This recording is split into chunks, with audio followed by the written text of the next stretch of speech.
Et on ouvre cette édition avec une actualité qui fait la une, la question des migrants et les nouvelles mesures prises ces jours-ci par le gouvernement. Le trajet Calais-Angleterre s'est transformé depuis quelques temps en route mortelle. 9 personnes ont perdu la vie depuis juin en tentant de franchir la frontière. Face à cette situation dramatique, le gouvernement a décidé de renforcer le contrôle.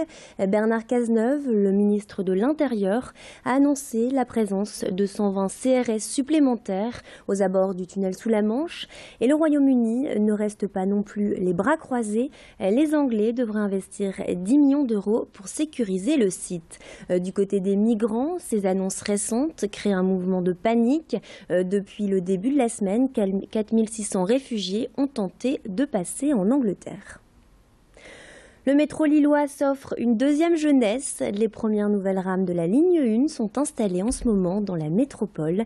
27 nouvelles rames vont prendre place d'ici 2017. Le but étant d'étendre la ligne, mais aussi la moderniser. Les nouvelles rames pourront accueillir plus de passagers, jusqu'à 545 personnes à bord. Quelques exemples de nouveautés. Des écrans multimédia seront à disposition des usagers pour une meilleure information. Les personnes à mobilité réduite bénéficieront de leur propre espace. Niveau design, l'ambiance devrait être plus lumineuse et chaleureuse avec des grandes baies vitrées.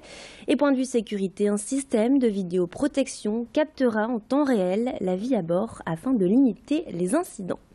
En 2012, le projet d'extension du métro lillois avait fait un peu de bruit. Lille Métropole avait lancé un appel d'offres auquel l'entreprise Siemens et Alstom avaient répondu. Depuis 30 ans, l'entreprise Siemens était en charge du métro. Mais coup de théâtre, c'est Alstom Transport qui remporte le marché.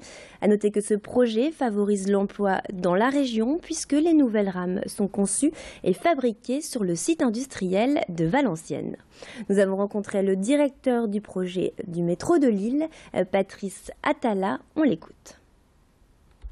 Aujourd'hui, on hérite à chaque nouveau projet de l'expérience d'Alstom sur les projets précédents, tout en introduisant des nouveautés. On a notamment sur le métro de Lille un nouveau système d'éclairage intérieur qui est complètement novateur, avec un plafond à LED qui va faire tout le long du train pour donner un éclairage uniforme sur l'ensemble de la rame. Bon, on va retrouver une grosse différence par rapport au métro qui existe, c'est le fait qu'il n'y a pas de séparation entre les voitures. L'usager aura une perspective dans le train de 52 mètres, donc ça donne une impression d'espace qui est renforcée du fait que les voitures soient ouvertes. Et on termine cette édition avec une idée de sortie. Chaque année, pendant l'été, le festival Clé de Soleil prend place dans des lieux prestigieux de la métropole.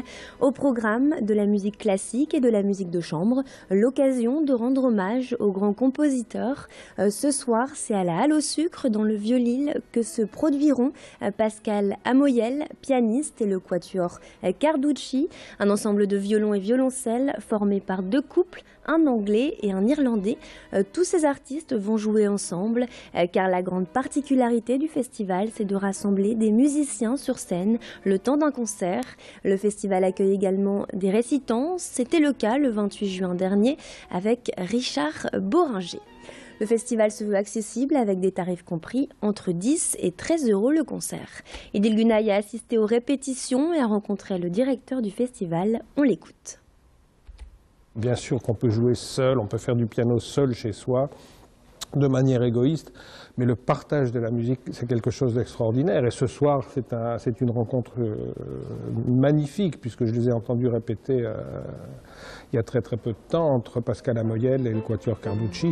Et ça fait 14 ans que ces rencontres existent, ça fait 14 ans que je les provoque, et je ne pense pas non plus avoir fait d'erreur de casting, puisqu'il y a des musiciens qui ne se connaissaient pas du tout et qui continuent à jouer ensemble grâce au Festival Clé de Soleil. Et pour moi, c'est un cadeau merveilleux. Et c'est la fin de cette édition. Merci de nous avoir suivis. Tout de suite, votre météo sur Grand Lille TV.